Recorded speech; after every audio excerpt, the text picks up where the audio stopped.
Alors pour terminer en beauté, cette, journée, on est très, très heureux d'accueillir donc Julien Bonanowitz, directeur des études à l'ENSAD. Je vais évidemment, vous laisser la parole pour présenter cette célèbre école. OK, bah, merci, merci à vous pour l'invitation. Alors du coup, juste pour préciser sur les je suis juste, je me cache dans la chambre de mon fils, donc s'il débarque à un moment, il faudra que je réagisse, mais bon. Hem, alors pour l'école des arts déco, enfin, il y a plein de façons d'en parler. On est alors il me semble que vous avez eu en fait là une présentation juste avant sur les différents types d'écoles ou leur emplacement, C'est ça, juste avant, on a fait un panorama un peu général des écoles supérieures d'art en France avec, donc Loïc Herlou, donc Aurélou pardon, pour la présentation de l'Andea et d'une Mmh. quarantaine. En particulier, un focus sur les écoles qui proposent des choses sur le design, la communication et le numérique. Donc voilà. OK. Alors du coup, je vais peut-être insister sur les choses qui sont un peu particulières à l'ENSAD par rapport à d'autres endroits. Donc la première chose, c'est je sais pas, on va dire l'emplacement, le bâtiment et où au centre de Paris, on retrouve toutes les, spécialités qui sont couvertes par l'ENSAD. Donc il y a 10 secteurs de spécialisation différents et tout se passe au même endroit et tous les étudiants peuvent circuler d'une spécialité à une autre. Donc on a 10 secteurs de spécialisation et puis 19 ateliers techniques et tout ça étant dans le même, bâtiment. La formation est, là, elle est régie, on va dire, par le cadre un petit peu général qui existe partout entre une licence et puis ensuite un parcours de master. Et puis on a différents points d'entrée, pardon, dans la formation, soit directement après le bac, soit après un début de parcours quelque part et puis on rentre dans la deuxième année de la licence et on fait que 2 ans, soit ensuite on rentre après une licence pour faire le master à l'école. Donc de la même manière, il y a un point de sortie après la licence où tous les étudiants qui sont dans la licence ne continuent pas forcément dans le cycle de master. Ils peuvent soit s'arrêter là, soit ensuite continuer, à l'école ou ailleurs. Et dans les spécialités, on va dire 2 grandes catégories de spécialisation, celles qui relèvent plutôt de l'art et puis celles plutôt du design.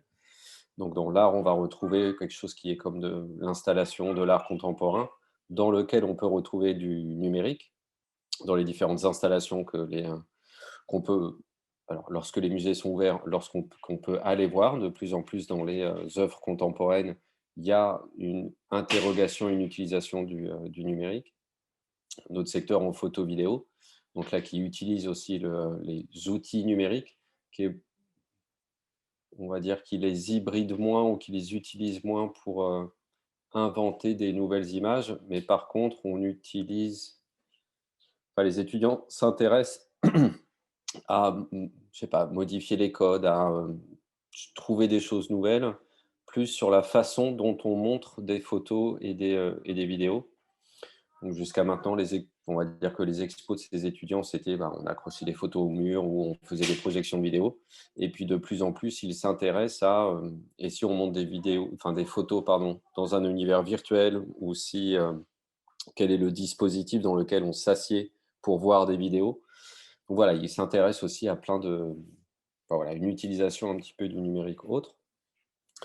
L'image alors, on a de tradition un secteur qui s'appelle image imprimée, qui s'appelle comme ça parce qu'il s'appelait comme ça depuis longtemps en fait, mais qui relève plus tellement de l'image purement imprimée.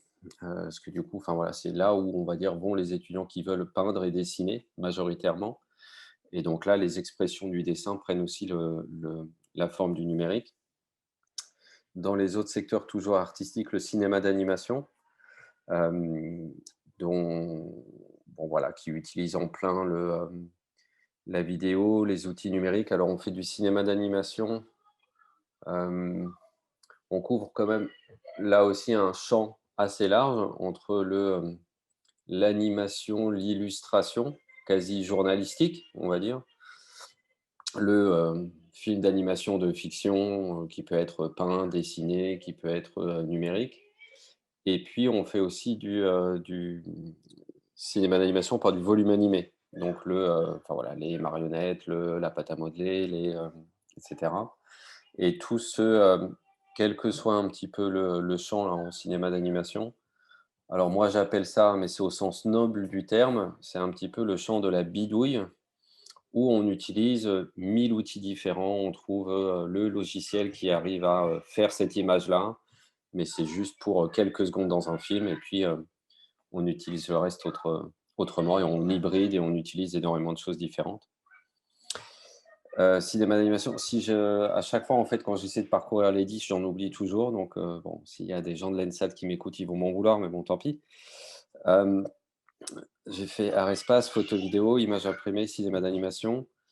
Hem, scénographie, on peut dire que c'est un petit peu à la frontière, en fait, entre l'art et le design, et la scénographie au sens là aussi qui ouvre à différents champs. Ça peut être le spectacle vivant, le théâtre, l'opéra, et là aussi, de plus en plus, on utilise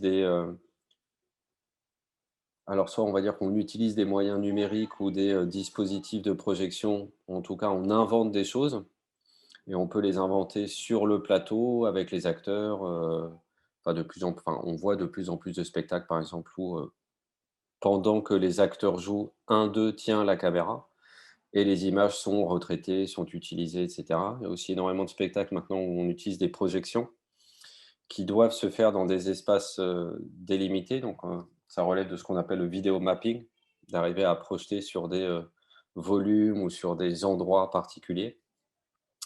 Donc la scénographie pour le spectacle vivant, mais ça peut être de la scénographie pour les musées, ça peut être de la scénographie pour de l'événementiel, pour des, boutiques, pour enfin voilà, de la mise en espace, on va dire en général.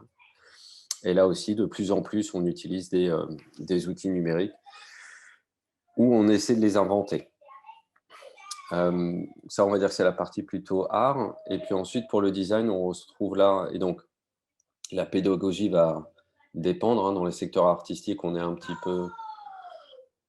est moins dans un apprentissage technique régulier où il faut avoir vu ça, il faut avoir vu ça, et cetera. On utilise la technique quand on en a besoin autour d'un projet qu'on a envie de faire.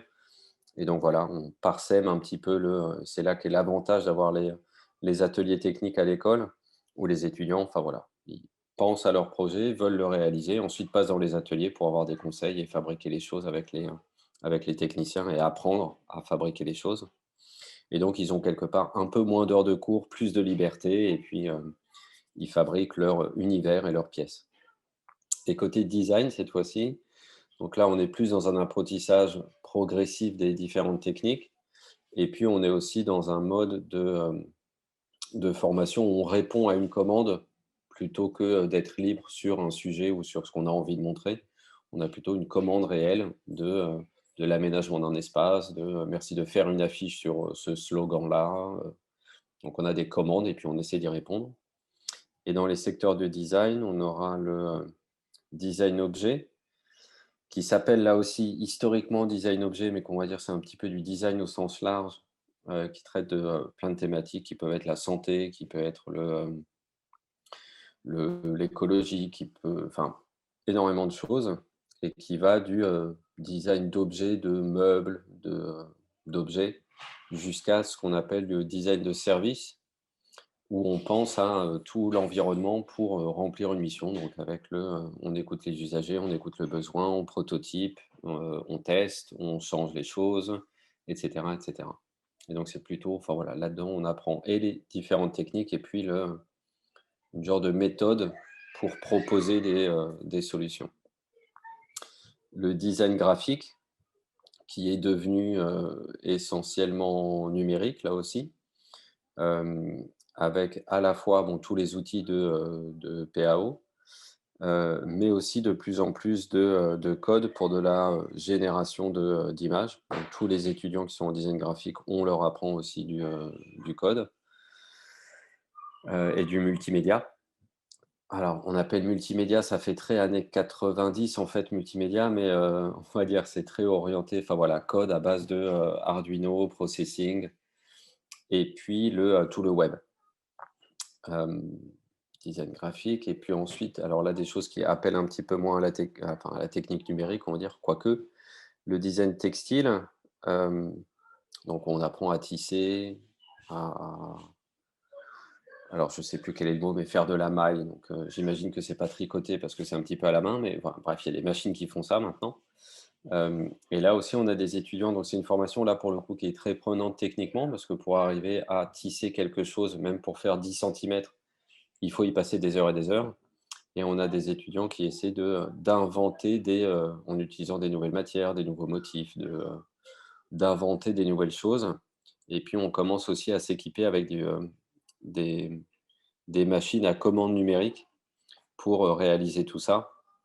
Et du coup, forcément, nos étudiants commencent à bidouiller les machines numériques pour leur faire ce qu'elles n'étaient pas prévues, enfin, ce qu'elles n'étaient pas prévues de faire, hem et d'inventer des nouvelles choses.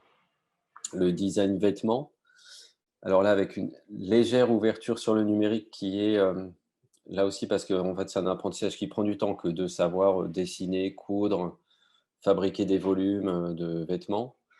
Et on s'est rendu compte que de plus en plus, de manière professionnelle, dans les entreprises, dans les maisons, chez à la fois le prêt-à-porter, mais la haute couture aussi, de plus en plus, on fabrique moins de vrais prototypes de vêtements et on utilise des outils numériques là aussi.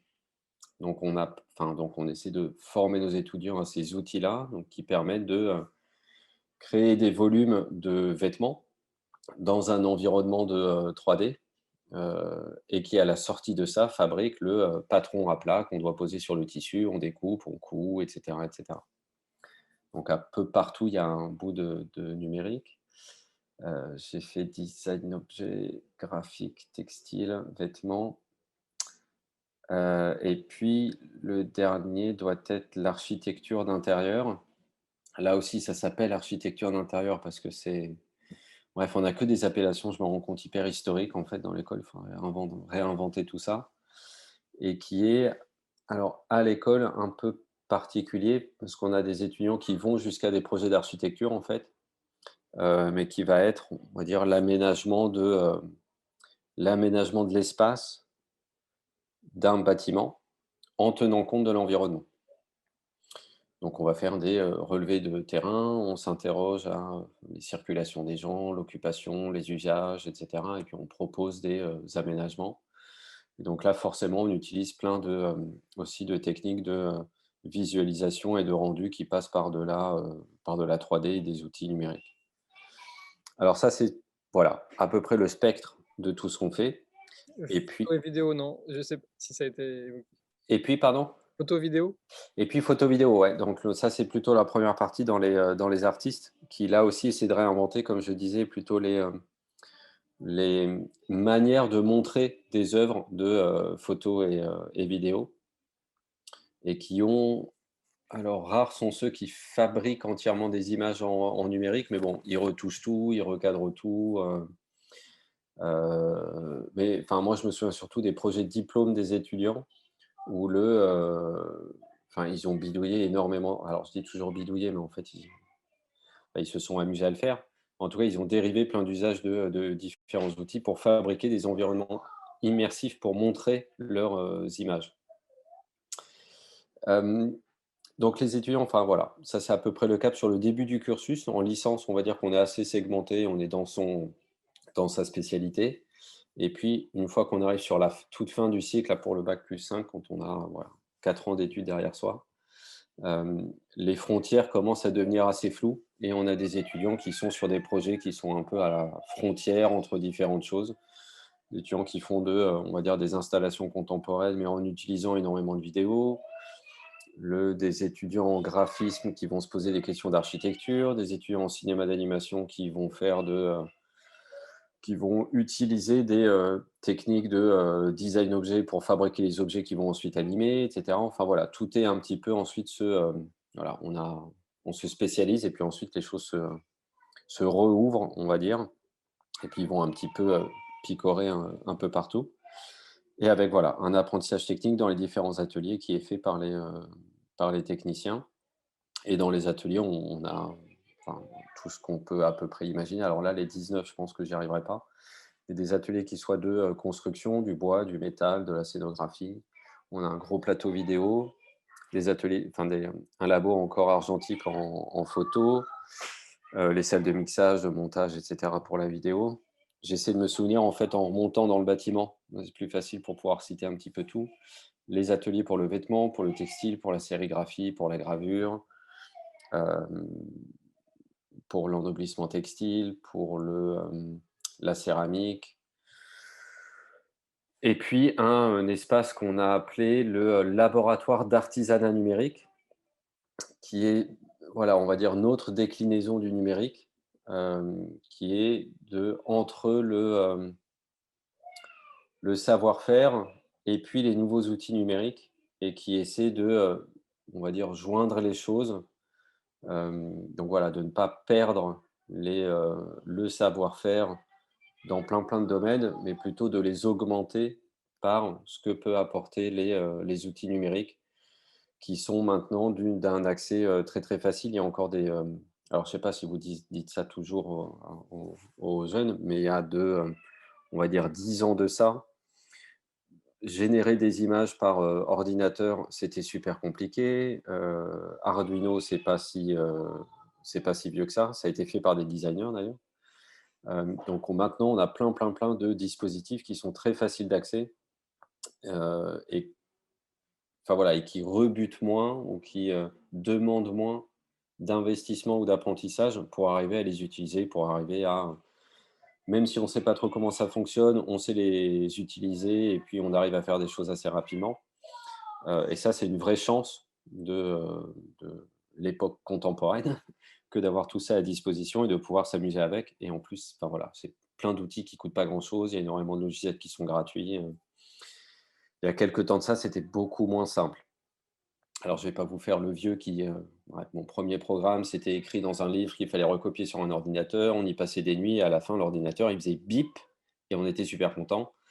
Enfin voilà, maintenant rapidement, on sait faire des choses assez intéressantes et quelque part le côté, enfin voilà, facilité d'utilisation et du coup aussi moins handicapant et moins limitant sur les projets qu'on veut faire. Donc parce que si un outil est très, on va dire, compliqué à, appréhender, à savoir utiliser, assez rapidement, on a l'imaginaire qui se ferme en se disant, enfin voilà, on voit les limites rapidement de ce qui va prendre beaucoup de temps, de ce qui va être compliqué et du coup, les projets qu'on veut faire sont très réduits. Alors que là, le mélange des différents outils et l'accessibilité des outils fait que, voilà, ça ne referme pas l'imaginaire des projets. Hem, voilà en gros le panorama général sur l'école. Ensuite, enfin, je sais pas, un petit peu sur les effectifs parce qu'on a l'air de dire comme ça que c'est très grand comme école, mais en fait, c'est pas si grand que ça. Une année représente à peu près une centaine d'étudiants, donc dans les 10 secteurs, ça fait voilà, par année, par spécialité, ils sont entre, 8 et 14 étudiants. Donc ce qui permet d'avoir un suivi de chaque étudiant. Enfin bref, on a beaucoup de profs et du coup, voilà, c'est des toutes petites communautés, donc on arrive à bien les suivre, à suivre leurs projets, à les orienter vers les, différentes techniques, vers d'autres enseignants pour les accompagner dans leurs projets personnels. Et puis voilà, peut-être la dernière chose, donc j'ai parlé de la licence, on devient spécialiste et puis ensuite on rouvre les horizons et même dans le cadre de la licence, nos étudiants sont à peu près 60 du temps dans leur spécialité. Donc ça fait, on va dire, 3 jours par semaine, ils sont dans leur spécialité. Les 2 autres jours, ils sont sur des activités qu'on dit transverses, donc soit des cours de théorie, soit des cours où ils sont mélangés avec, des étudiants d'autres années, des étudiants d'autres secteurs. Qui permet, voilà, par exemple, deuxième année en images imprimées, de rencontrer un étudiant qui est en quatrième année de, photo vidéo et puis, bah, il voit ce qui se passe en photo vidéo, il voit ce qui se passe dans les années supérieures et voilà, 2 jours par semaine, comme ça, on crée des relations et nos étudiants d'une spécialité peuvent aller voir ce qui se passe un petit peu ailleurs. Voilà en gros sur rapidement le la vision un peu panoramique de l'école. Merci beaucoup pour ces présentations exhaustives des différentes, spécialités. Est-ce que peut-être on peut dire un mot sur, la manière dont on intègre en fait l'école? Mmh. Comment ça se passe, concrètement? Alors ouais, alors du coup, il y a 3, comme je disais, donc alors Il y a plusieurs façons de fréquenter l'école, en tout cas d'y rentrer pour un moment. Parce que du coup, on a des étudiants qui viennent en échange, on a des étudiants qui viennent d'autres écoles pour passer, 6 mois à l'école, en échange, on a des étudiants qui vont ailleurs et cetera. Bon, bah, bref, ça, c'est des échanges. Ensuite, pour rentrer dans le cycle de l'école, il y a 3 moments. Donc soit on rentre en première année, en deuxième ou ensuite en, master, donc en quatrième année. Pour la première année, ça va être nat donc l'année dernière, on est rentré dans le dispositif Parcoursup, donc maintenant on continue.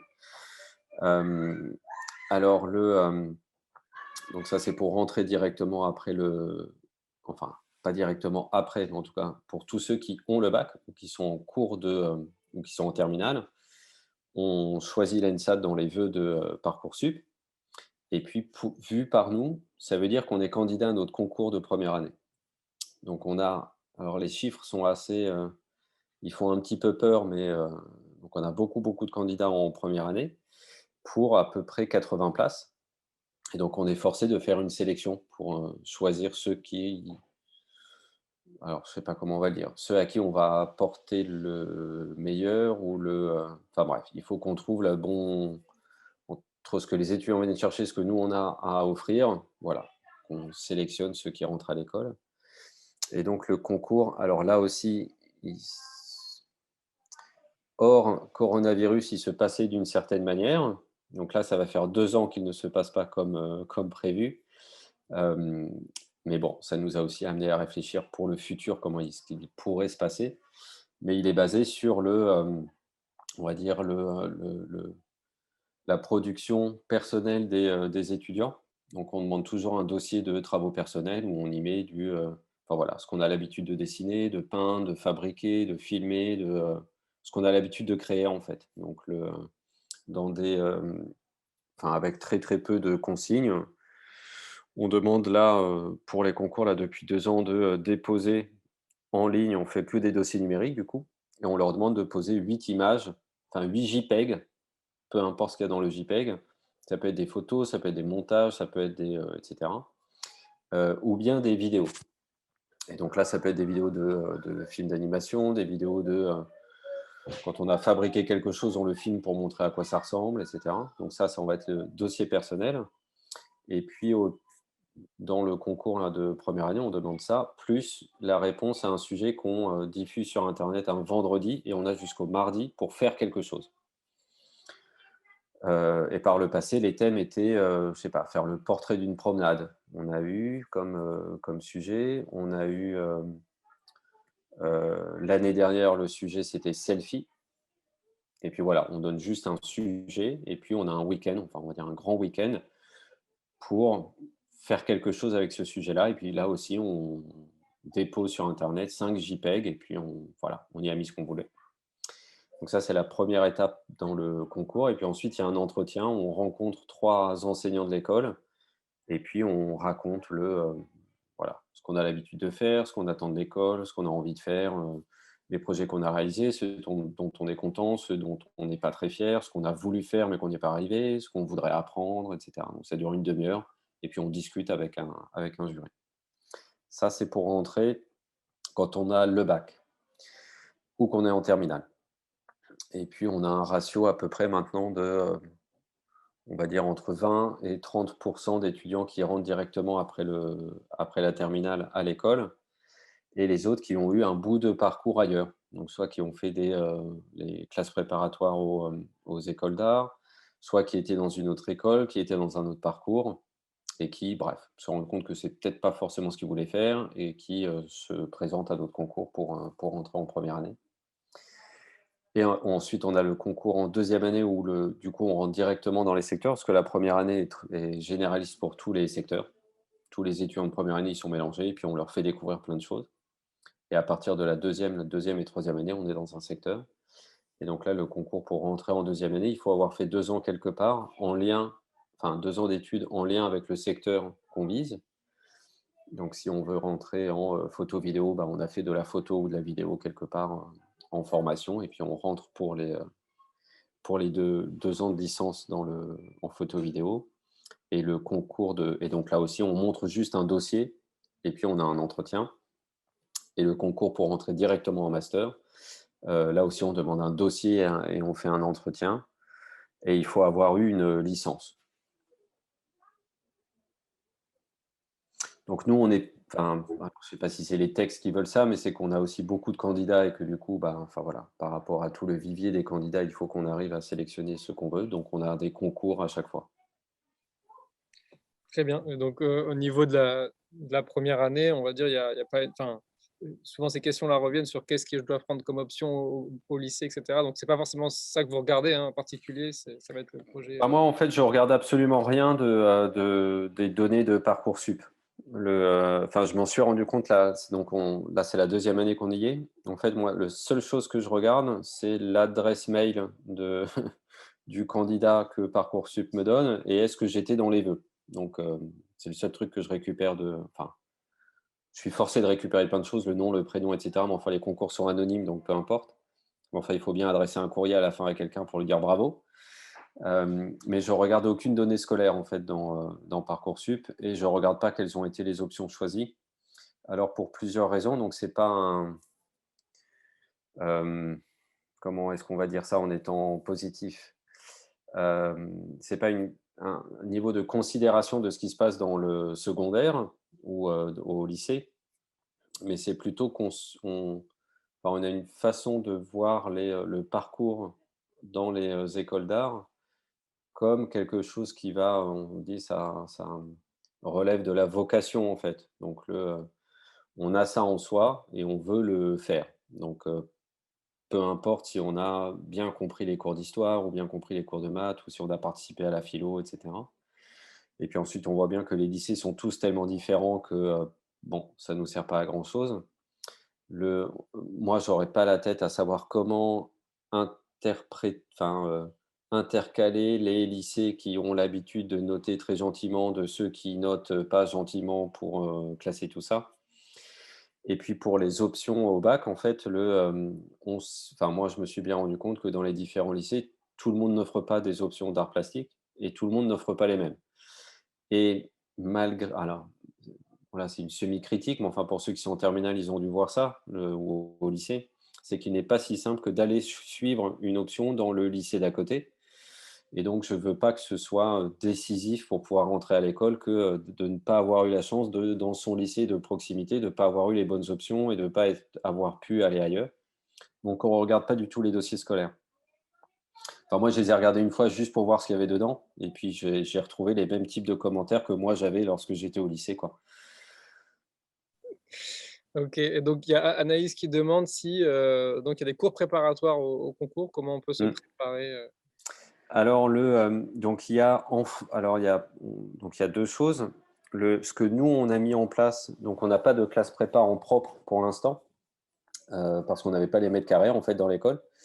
Mais ce qu'on a mis en place, c'est un parcours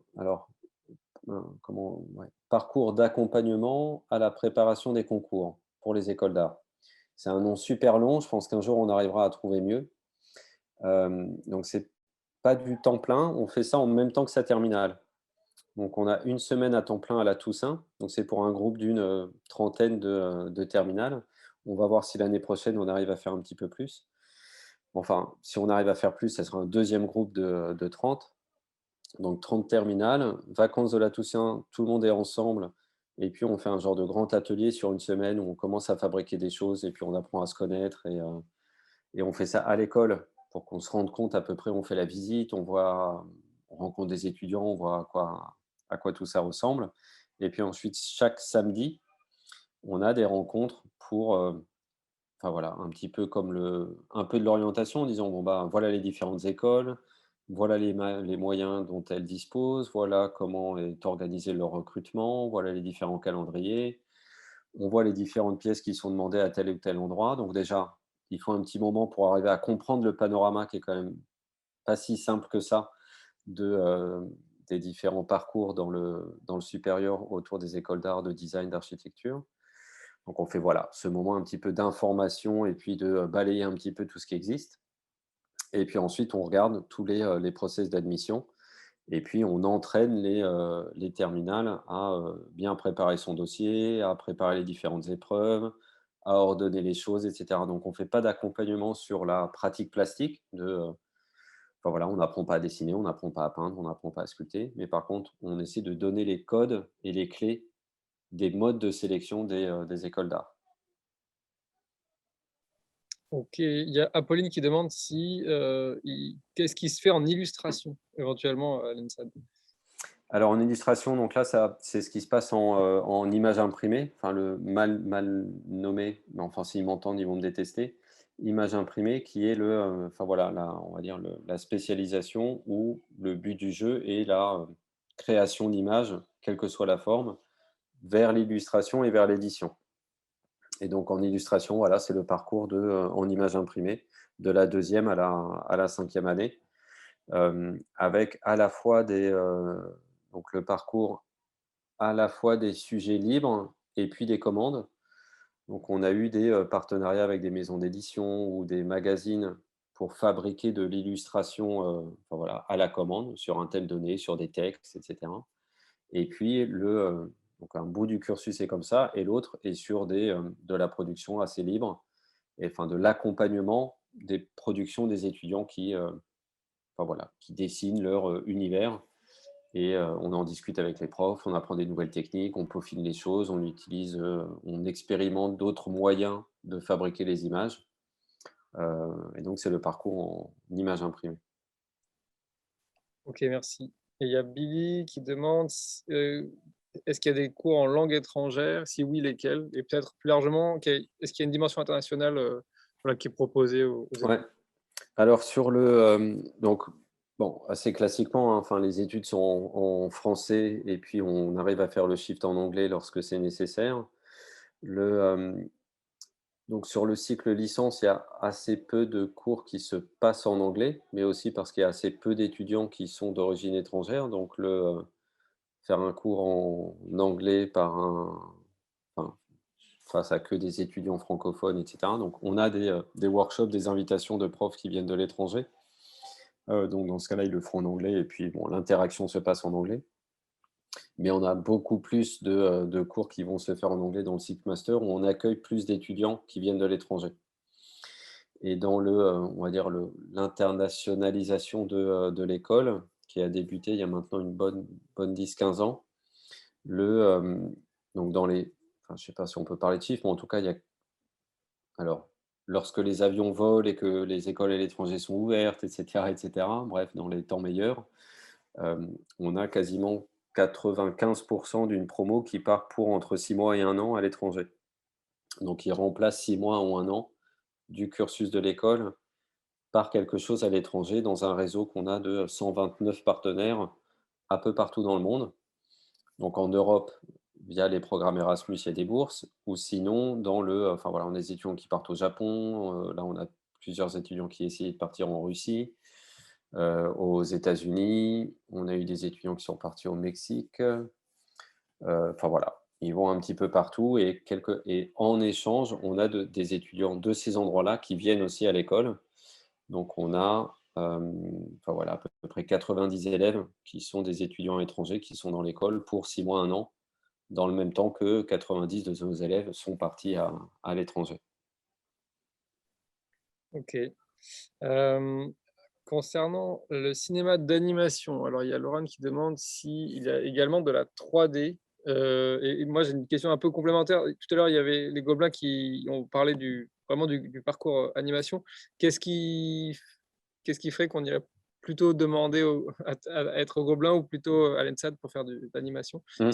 Comment on différencie la pédagogie peut-être, Bah, au Gobelin, en fait, 100 du temps, on fera de l'animation. Donc on est vraiment enfin, on est que là-dessus. Alors peut-être que techniquement bien plus poussé, et justement et l'animation 3D, nous on en fait finalement assez peu. Alors je vais pas dire qu'on est u exclusivement sur de l'animation traditionnelle, mais on est sur de alors je sais plus, enfin les profs me disaient ça en disant qu'on était sur de l'animation plus poétique. Enfin en tout cas on fait moins de 3D qu'au Gobelin, mais aussi, bah, comme je disais en fait on ne passe que 60 de son temps dans le secteur et puis le reste du temps ailleurs. Donc même les étudiants qui sont en cinéma d'animation, en fait, ils vont participer à des cours avec des designers textiles, avec des designers vêtements sur des choses différentes. Et du coup, ça, quelque part, crée un profil un peu plus transdisciplinaire que lorsqu'on est dans une spécialité donnée 100% du temps. Très bien. Et sachant qu'en plus, on se partage des profs avec les gobelins. Donc, Oui, d'accord. Comme ça, au moins. Donc, je rappelle à tout le monde, hein, donc, c'est dans le 5e arrondissement de Paris, hein, dans le quartier ouais. latin. Donc, il y a une question sur le campus ou le logement. Mmh. Comment ça se passe par rapport à ça? Est-ce qu'il y a Mmh. un accompagnement par rapport au Crous? Ouais. Alors du coup, on a une convention avec le Crous de Paris depuis quelques années qui nous met à disposition des logements pour nos élèves. Donc nous, on fait la sélection des étudiants qui en ont le plus besoin et on a 30 chambres au Crous qui sont dans des résidences si moi je marche, c'est 6 minutes de l'école, si les étudiants courent, c'est à 1 minute et demie, quoi. Et c'est juste, enfin voilà, on est dans le 5e, juste à côté du Panthéon et c'est 2 résidences qui sont au bout de la rue. Parfait. Et Alors, il y a quand on parle de pardon, et juste pour ouais, revenir sur le campus, donc ça, c'était sur le logement. Ensuite, dans le campus, parce que moi, j'ai tendu ça à donc donc juste à côté de l'école des arts déco, il y a l'école normale supérieure qui couvre aussi plein de champs différents. De l'autre côté de la rue, il y a l'Institut Curie, un hôpital et un centre de recherche. Un peu de l'autre côté de la rue, il y a le SPCI qui dépend aussi de la ville de Paris pour la physique et la chimie. Et puis il y a une école de chimie de l'autre côté de la rue aussi. Et c'est plutôt ça qui fait aussi le campus. Et on a de plus en plus d'activités en relation avec nos voisins. Donc là aussi, enfin, ça me vient comme ça, mais un exemple de designer textile qui est allé récupérer des filaments à mémoire de forme développés dans les laboratoires de l'ESPCI et qui essaie de développer des nouvelles façons de mailler des matériaux à mémoire de forme, etc. On a en design objet, on a travaillé avec enfin l'Institut Curie juste en face sur on va dire les aménagements comme faisant partie du soin qu'on apporte. Donc il y a le côté médical, mais je sais pas, en quoi est fait le lit, quelle est la couleur de la chambre, à quoi ressemble la table sur laquelle on mange, etc., fait partie du soin. Donc voilà, donc le campus dans lequel on baigne, c'est tous ces partenaires-là avec lesquels on essaie de monter des choses. Et il y a effectivement l'espace Pierre-Yves de Gênes qui est rue Vauquelin. Donc là aussi, on descend la rue en allant soit vers le Resto U, où il y a aussi les résidences, les logements. On tourne à droite et il y a l'espace Pierre-Yves de Gênes. Pour mais ceux qui connaissent le quartier, oui. visiblement. Et de l'autre côté, il y a la microfluidique. Alors la microfluidique, je me lance même pas dedans sur ce que c'est, mais c'est aussi hyper intéressant et on fait des choses avec eux. Ah bah, oui, c'est idéal, tous ces croisements, possibles. Donc il y a eu pas mal de questions, en fait, sur le parcours d'accompagnement un petit peu qui a été Mmh, évoqué, un peu plus tôt, donc avec, notamment est-ce que ça facilite, en fait, l'entrée dans l'école déjà? Est-ce que et est-ce que, ceux qui ne sont plus en terminale, qui sont déjà commencé une formation post-bac peuvent mmh. aussi participer?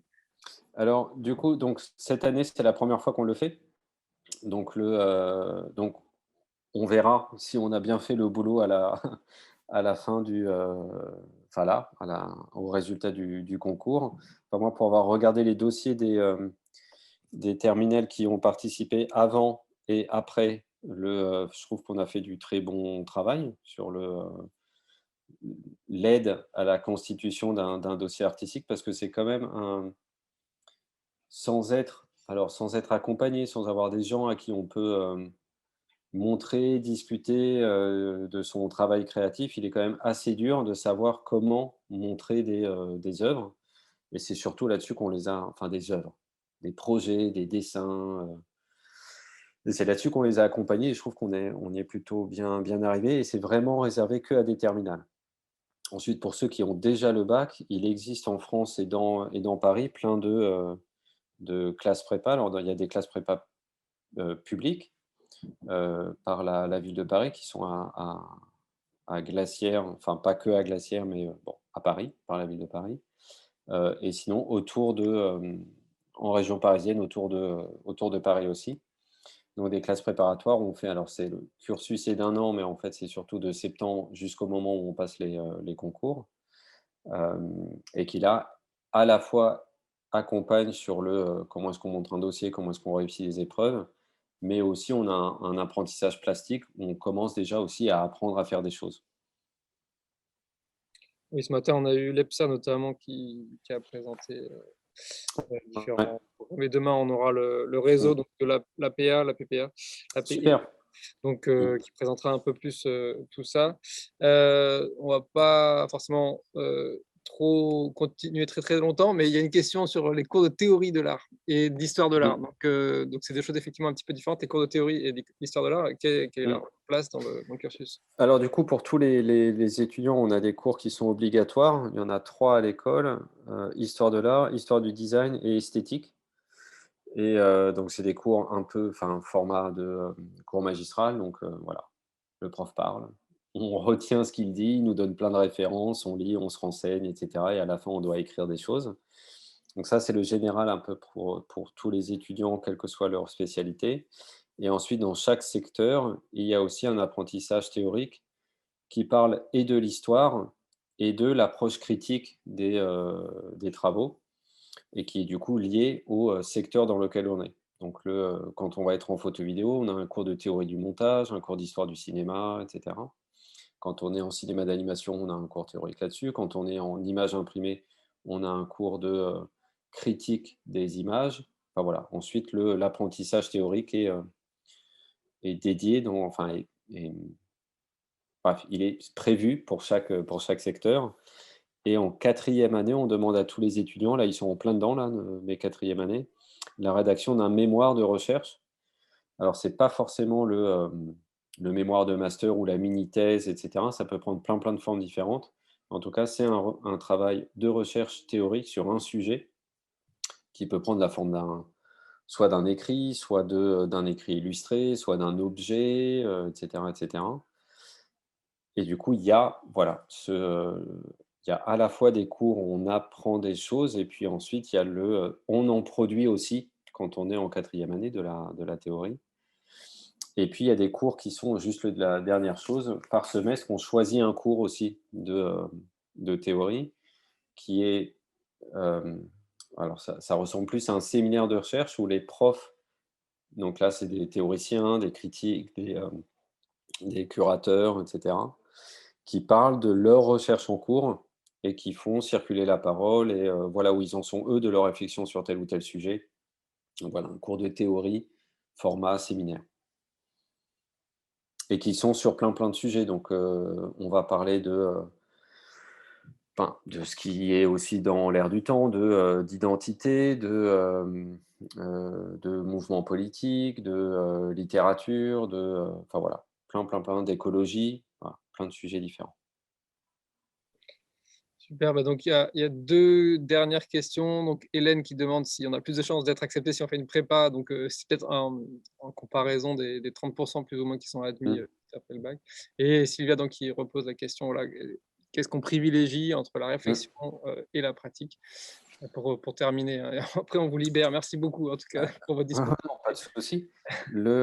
Alors, est-ce que donc là, il y a jamais de réponse absolue sur est-ce qu'il faut faire une prépa ou pas. En fait, tout dépend de quand est-ce qu'on a on, à partir de quand on s'est rendu compte que, on voulait faire un parcours artistique, et est-ce qu'on a, énormément de pratique derrière soi.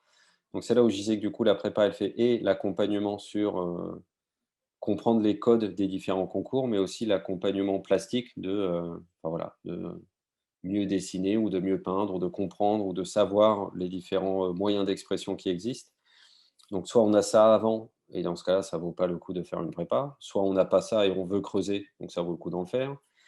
Ensuite, est-ce qu'on se sent mature pour rentrer dans des, études artistiques, quand on est en terminale ou pas? Donc voilà, est-ce qu'on y va tout de suite? Est-ce qu'on attend encore un peu 1 an?